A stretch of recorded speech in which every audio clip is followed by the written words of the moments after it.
medyo pasaway kayo, naka-pipe kayo katulad ko, huwag nyong gayahin kung kayo dumaan. Good morning Kuya Guard. So today is Monday, October 2, 2023. Mag-aalas 7 ng umaga. Marami pa rin mga nagja-jogging dito. Yan, kaliwat kanan, makikita ninyo yung mga joggers natin. Tama ba yung joggers? Kapal ng fog.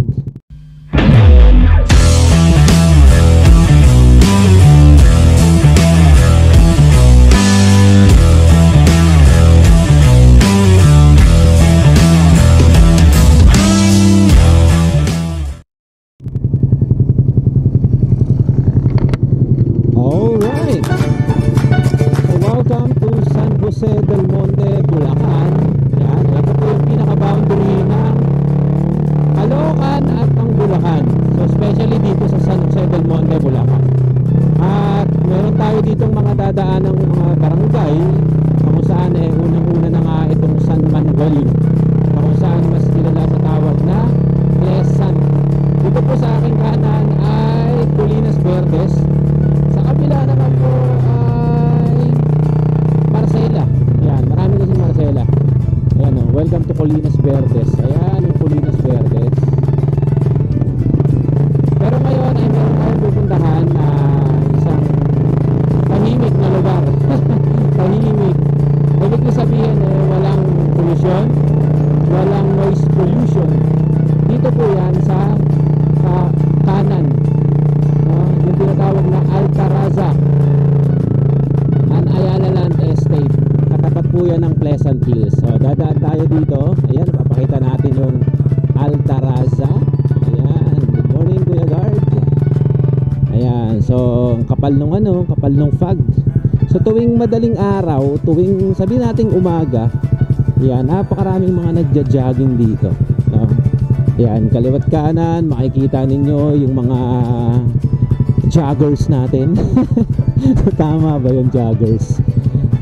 So kung meron naman kayong mga dalang sasakyan, pwede kayong mag-park dito sa kanilang parking area, parking lot. Ayan, dyan, mapamotor man yan, kotse, jeep.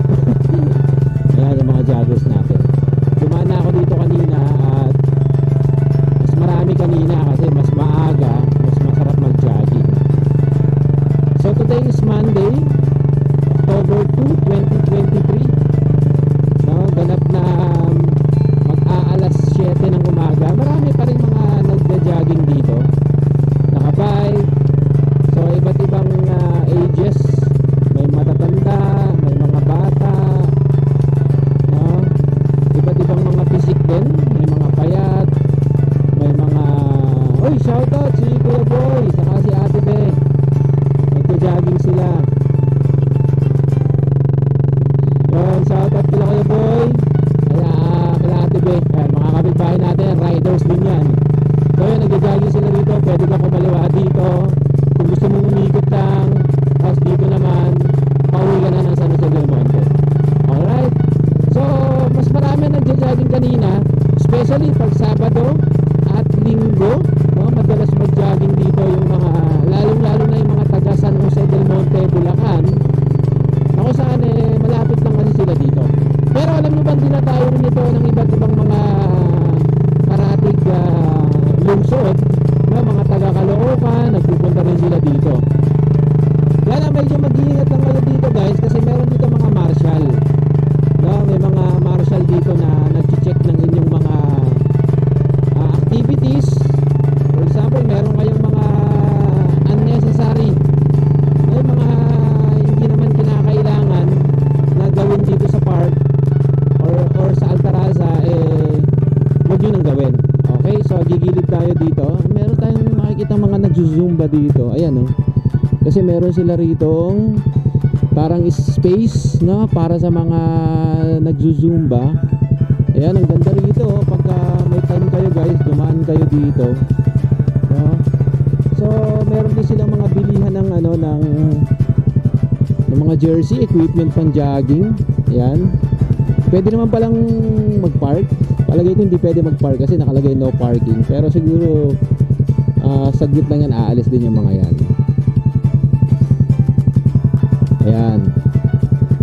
So solve na solve, no? Pagka nag-jogging kayo dito, makakapanood pa kayo ng mga nag-zumba, pwede kayong mag-join. No, may mga bikers din. No, malapit lang po yan. Dito sa SM, San Jose del Monte, Bulacan. No, kung alam niyo yung landmark na yon, SM San Jose del Monte, Bulacan. Pasyal kayo dito guys, no? Maraming mga motorista rito, maraming mga nag-zumba, mga nagbabike, bikers, mga nagja-jogging, no? So pwede rito. At ito naman yung pinaka pwedeng entrance, pwedeng exit, no? Kung pauwi na kayo. So ang tawid naman dito ay Paradise. Yan, papunta na sa Paradise. Ayun, tayo mga nagbabike, oh. Papasok pa yung mga bikers na yan dun sa Altaraza. Alright guys, so yun yung way, no, para makapasok ka sa Altaraza. At yun mismo, yung pinakaloob ng Altaraza, actually malawak pa yun, no, hindi ko lang naikutan lahat kasi pauwi na ako. Dinaanan ko lang siya kanina. At ako ay naghatid sa aking anak. Saka alam nyo ba, yung pala sa Altaraza, ano na yun, park na yun, yung kasi madalas talaga umiikot yung mga motoristang katulad kong pasaway. Pasaway yan, no? Kasi naka-open pipe ako ngayon. Hindi ako pwedeng dumaan ng highway mismo or sa tungko kasi maraming mga enforcer doon. So yun, kapag medyo pasaway kayo, naka-pipe kayo katulad ko, huwag nyong gayahin kung kayo dumaan. Pero kailangan naka-helmet kasi pagka walang helmet hindi kayo padadaanin. Alright, kahit yung rider lang naka-helmet, yung angkas palagay ko kahit hindi naman gano'n, hindi mahigpit, basta yung rider lang. Saka again, iwasan nyo yung mga activities na ano, na medyo pinagbabawal nila, no, katulad halimbawa dati kasi sinita kami dyan, nagbablog kami, wala kaming permit. So yun, pero siguro hindi naman ganun kahigpit